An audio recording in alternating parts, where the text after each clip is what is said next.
প্রিয় সম্মানিত দর্শকবৃন্দ, প্রতিদিনের মতন আজকে আপনাদের কাছে চলে এলাম। তো ভাই, বাংলার মানুষ জানে যে এফএস আনারুল মিডিয়া যখনই মানুষের কাছে আসে বাস্তব ভিডিও নিয়ে আসে। তো আজকে এসেছি, সে চিত্র আমি আপনাদের কাছে তুলে ধরব।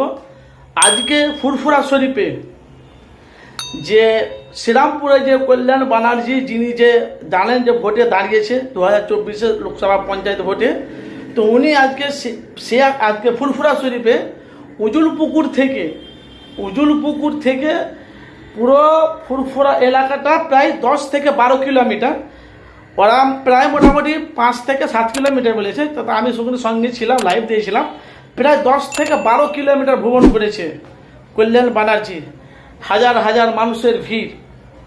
তো কল্যাণ ব্যানার্জি যেখানে দাঁড়িয়েছে ওখানকার সাধারণ মানুষ বলছে যে কল্যাণ ব্যানার্জি শ্রীরামপুরে যা করেছে, কল্যাণ ব্যানার্জি ছাড়া আমরা কাউকে চাই না। তো ওখানে আইএসএফ প্রার্থী দিয়েছে। তো তৃণমূলের কর্মী বলছে আমাদেরকে 3 বছর ধরে চমকানো, আমাদের উপর অনেক রকম টর্চার করে এসেছে, তবু কল্যাণ ব্যানার্জি এগিয়ে আছে। এবারও সামনে লোকসভা পঞ্চায়েত ভোট, এবারও তৃণমূল আসবে। তো প্রত্যেকটা ভাইদেরকে বলছি, যে যেখান থেকে আছেন অবশ্যই আপনারা মূল্যবান কমেন্ট বক্সে মতামত জানাবেন। আসেন দেখুন তৃণমূলের কর্মী, দেখুন কি বলছে, কিভাবে ওদেরকে চমকানো ধমকানো হয়েছে। সরাসরি আপনারা দেখুন তৃণমূলের কর্মী, তার মুখের জবান আপনারা শুনুন। আর অবশ্যই আপনারা আমার চ্যানেলটিকে চোখ রাখুন, এফএস আনারুল মিডিয়া চ্যানেল থেকে।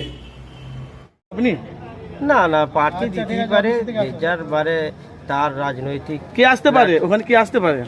এমনিতে তো 3 বারে অনেক রকম চমকানো আমরা দেখেছি। আমরা তো তৃণমূলের কর্মী, আমরা উন্নয়নের উপরে বিশ্বাস করি। আজ কল্যাণ বন্দ্যোপাধ্যায় 3 বার জয়ী করে আমরা পার্লামেন্টে পাঠিয়েছি তাকে। শ্রীরামপুর লোকসভার মানুষজন, শ্রীরামপুর লোকসভার ভোটাররা তাকে 3 বার নির্বাচিত করে পার্লামেন্টে পাঠিয়েছে।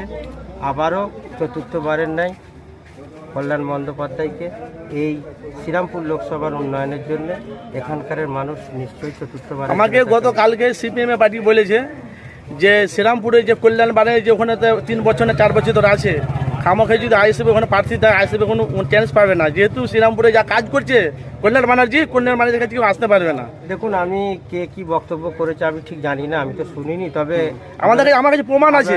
একটা কথা বলতে চাই, সেটা হচ্ছে কি, হাতুড়ি কাস্তে তারা হয়েছে বাংলা ছাড়া। ঘাস ফুল গেছে শুকিয়ে, এখন শুধু সারা বাংলায় তৃণমূল। আচ্ছা, নাম কি আপনার? আমার নাম মোহাম্মদ মতিয়ার রহমান মল্লিক। আমি একজন তৃণমূল কংগ্রেসের একদম নিচু তলার কর্মী। বাড়ি ফুরফুরা শরীফ, হাজি সাহেব পাড়া।